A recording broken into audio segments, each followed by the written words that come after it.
when the police are searching for her diary, and he cries. So this goddamn guy does is cry. And therein lies the challenge for me. Yeah. I had to show different levels of crying, different levels of grief. I had to manifest it not only emotionally, but physically, and through dance.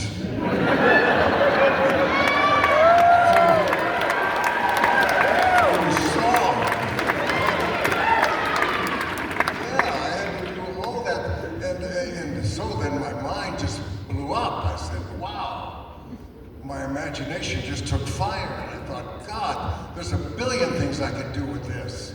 And so I was very pleased to get the role of Leland. Moving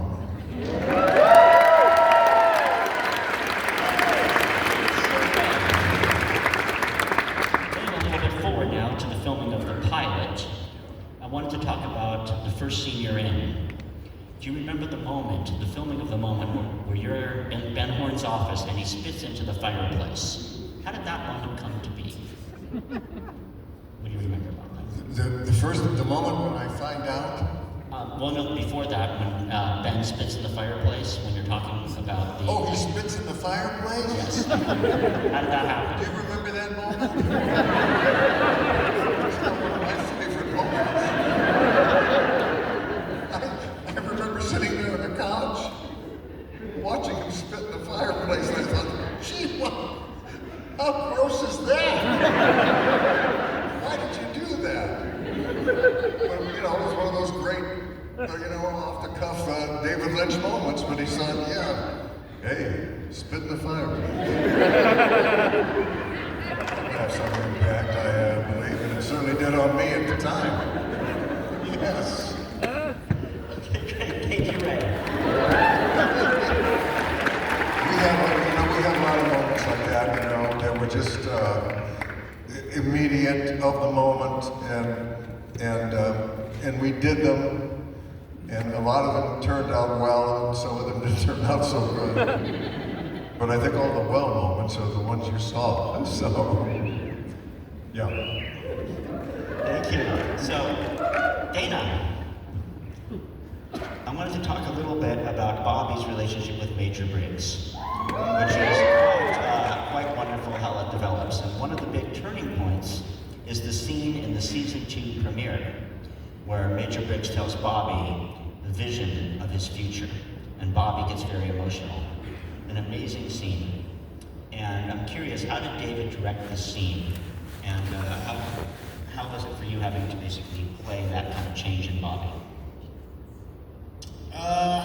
Well, that scene was really a special one for me to do, because Don was so good. He was so good at it. He was just so good at he had such gravitas to his voice and stuff when he told the story.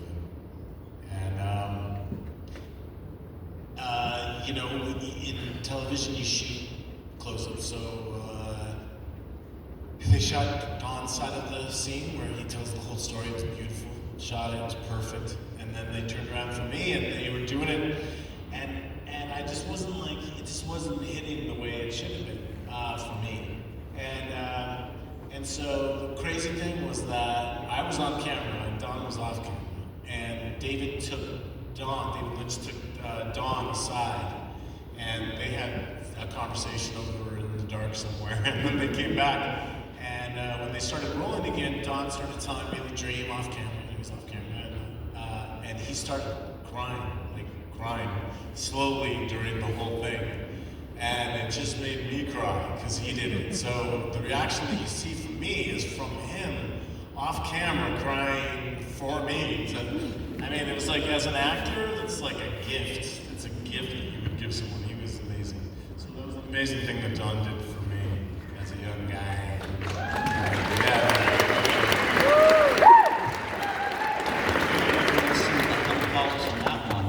Episode 19 later, when Major Briggs is missing, and you have a scene with Charlotte playing Betty Briggs, and Major Briggs returns. You're telling her about that dream he had, and Major Briggs returns in a World War I outfit. Do you remember that scene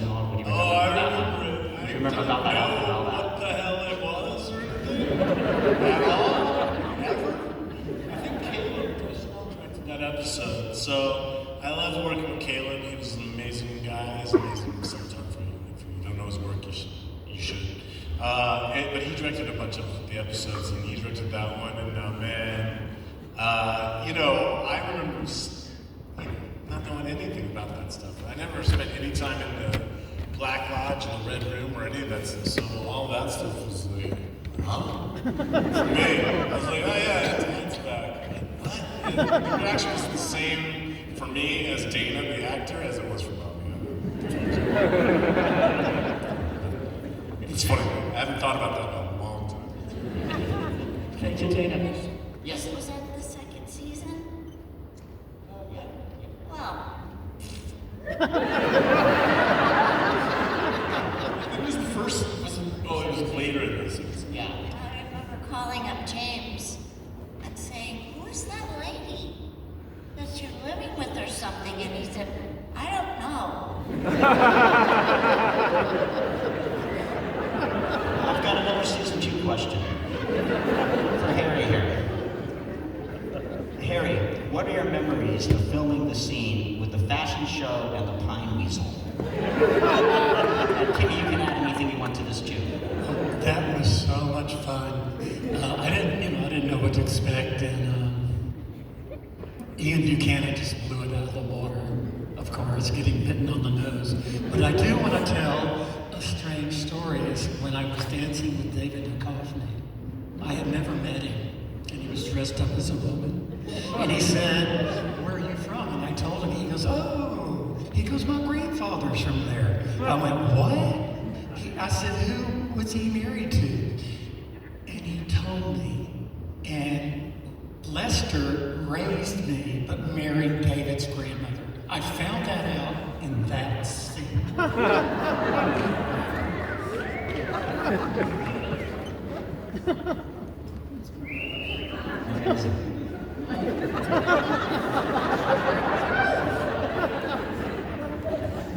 And Kimmy, since we were speaking also about Jim Tremaine, if you have anything, Dick. if you have anything you want to add about that scene, you can, or also the scene when you walk in on everybody flirting with Lana, including Dick and Andy. Well, I just, as Lucy was looking around for my boyfriends, and heard nattering going on in that room, and I don't know why, for some reason I imagined cigar smoke coming out from under the door, like a gentleman's club. And the line just said Dick. But I said it differently. I think I might have been taking my frustrations with my 2 boyfriends at the time out on the line. Dick! It was cathartic. And the pine weasel thing I don't remember much about because I was so hot. Oh, that plaid. So much plaid. Sabrina, I wanted to ask you something about season 3 here. In part 1, we first see what's credited as the experiment.